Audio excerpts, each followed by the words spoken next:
Good Evening Nightside is next. Tonight we'll go live to the community hardest hit by the quake that rocked Southern California. Some freeways still shut down tonight because of quake damage. We'll show you how it could affect your morning commute. Plus a look at the schools that will be closed tomorrow, and we'll show you what happened right here at Channel 4 when the quake hit. Next on Nightside. Join us. 7:30 on Channel 4. Keith Morrison, Kelly Lang, Fritz Coleman Weather, Fred Rogan, Sports, Jess Marble, Cover Story, and David Sheehan, Entertainment.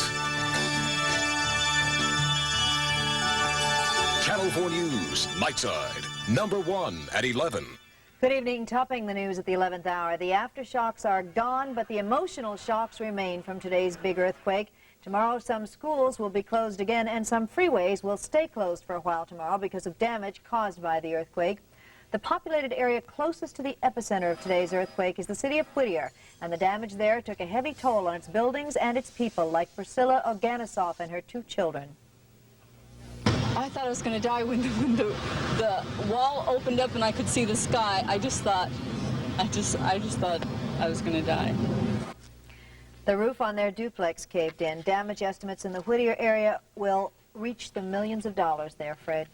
Now, Channel 4's Phil Schumann went to Whittier tonight, spent the evening there to see how people are coping with the damage and with the shock. And Phil is just back. He's in the newsroom now to tell us what happened. Phil, what's going on up there? Well, Keith, of course, it's a cliche, but here it's true. The damage could have been much worse in Whittier. Nonetheless, the mayor of that city of 70,000 declared a state of emergency following the quake that struck at 7:42 this morning, measuring 6.1 on the Richter scale. Downtown merchants swept the sidewalks off in front of their shops, but it was clear that much more work needs to be done before these stores can reopen their doors. Norma Zoni was one of the first in the downtown area after the quake hit. I saw a lot of glass on the floor and some buildings that were cracked, but it was a scary feeling. Real helpless. Some of the worst damage in downtown Whittier happened at a building called the Emporium, when a wall full of 75-year-old bricks came tumbling down. No one was hurt by the falling brick, but 3 cars were crushed, including one Mustang belonging to a man who left it there just seconds earlier. In the residential areas, Ken Mingus and some of his friends were trying to repair the front porch of his house, which was on his front lawn. Save all the wood. Better than just scrapping it and building a new one? That case, wood's expensive. Across the street, Dan and Celia Guerrero's house was so devastated that they couldn't stay in it. But they decided to pitch a tent on the front lawn to keep an eye on their belongings. It could go at any time. If there's another tremor, it can just fall down. And police continued to patrol the streets, reporting no problems. If we don't get rain and we don't get an aftershock, we're going to get through this with flying colors. Now tonight, downtown Whittier, 10 square blocks is still shut down to vehicles and pedestrians. Should reopen tomorrow morning. Of course, not all the shops will reopen. Everyone there tonight just thankful that the damage wasn't a lot worse. Keith, Kelly.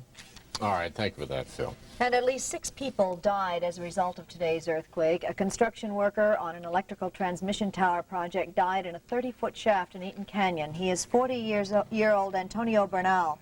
A 23-year-old Cal State University student, Lupe Exposito, was crushed to death by a 2-ton chunk of concrete that fell from a parking structure wall. Another man died when he was blown out of a window. 3 more from heart attacks. And 18 patients were removed from the Long Beach Naval Hospital today. They were taken to nearby Camp Pendleton. Cracks started forming in some of the building's interior walls, and so as a safety measure, the patients were moved. Those who were not seriously ill were sent home or to nearby hospitals. This hospital, considered one of the largest outpatient facilities in Los Angeles, and the outpatient service will now not be available until Monday. Hospitals and convalescent homes reported few problems today, but as a cautionary measure, the Doctors Hospital in Lakewood and other area hospitals were evacuated, and in most cases, patients didn't seem to mind very much. No full-scale medical evacuations at any of the major medical institutions. And meantime, extra doctors and nurses were called into St. Joseph's Medical Center in Burbank to handle the incredible number of patients who entered emergency rooms from minor injuries caused by the quake. All elective surgeries, therefore, were canceled today at that hospital. Kelly? And the job in Pasadena now is just cleaning it up. One house was hit hard by the earthquake, leaving extensive damage.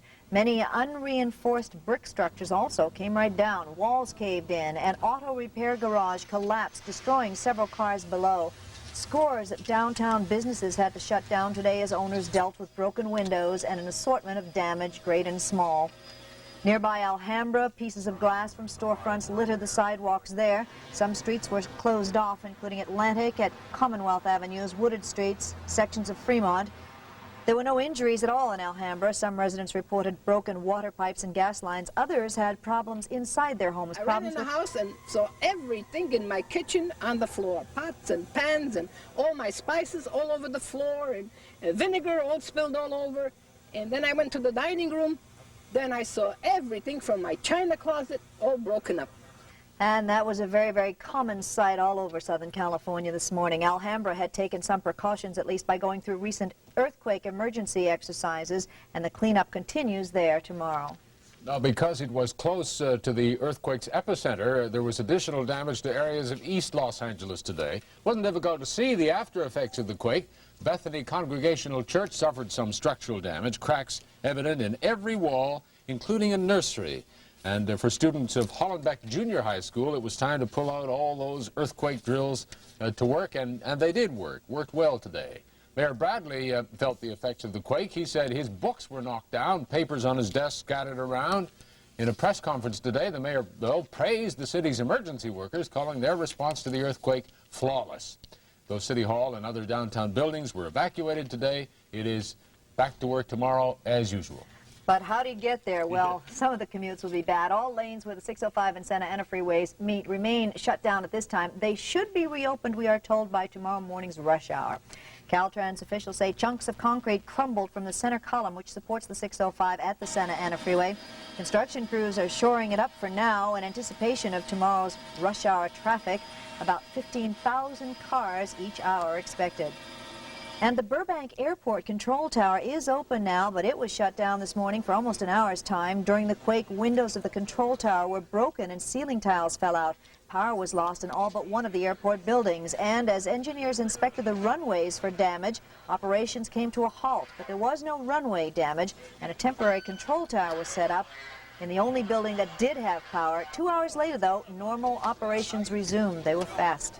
Sure were. Our coverage of the earthquake continues. We're going to take a look at how time stood still, really, when the rumblings started. Plus our own Kent Shockneck ducks when the quake hits. There he goes, and you'll see that story ahead. And the unusual case of a missing baby who reappeared during the earthquake. And now here's a look at the schools that will be closed tomorrow because of today's quake. Watch carefully, and there they are. You know, if you go to those schools, they'll be closed tomorrow. There's a number to call, too. Nobody... Thank you, sir. We continue on Nightside. A look at how our own Kent Shockneck and Christopher Nance had to duck when the quake hit. Wait till you see this. Engines not only rev high, they can run hotter than regular small car engines. Their searing heat can begin to break down an oil immediately. That's why there's Castrol, the only leading motor oil that in every grade provides maximum protection against viscosity and thermal breakdown. So use Castrol before your engine does something to get you heated up. Castrol, engineered for today's smaller cars. Castrol GTX and HD grades on sale now at your local Pep Boys. It's our year-end clearance sale, so you can forget the stickers! I'm talking year-end clearance on your favorite models, but hurry! They're going fast! During our year-end clearance sale, every truck has got to go! Announcing the year-end clearance to end them all. The 1987 Nissan Blowout. Proof that your Southern California Nissan dealer really wants to sell you your next car. And your next one. What a day it has been, huh? For you and for us. Covering an earthquake is not easy for news organizations, especially when it hits while you are on the air. Channel 4's Kent Shockneck and Christopher Nance found that out when an aftershock hit during their early morning broadcast watch. Because the freeways are not the place to be right now. Here we go. Everyone stay calm. Under the desk, under the desk. Pardon us. You camera people, let's do the same thing. Don't Everybody under the desk. Let's not run the risk.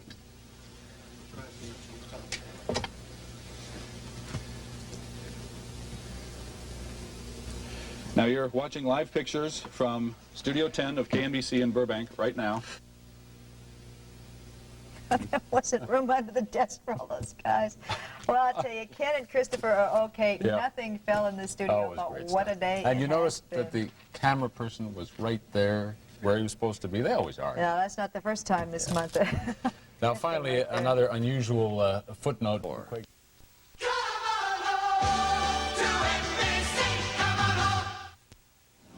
Yuck, too ripe. Well,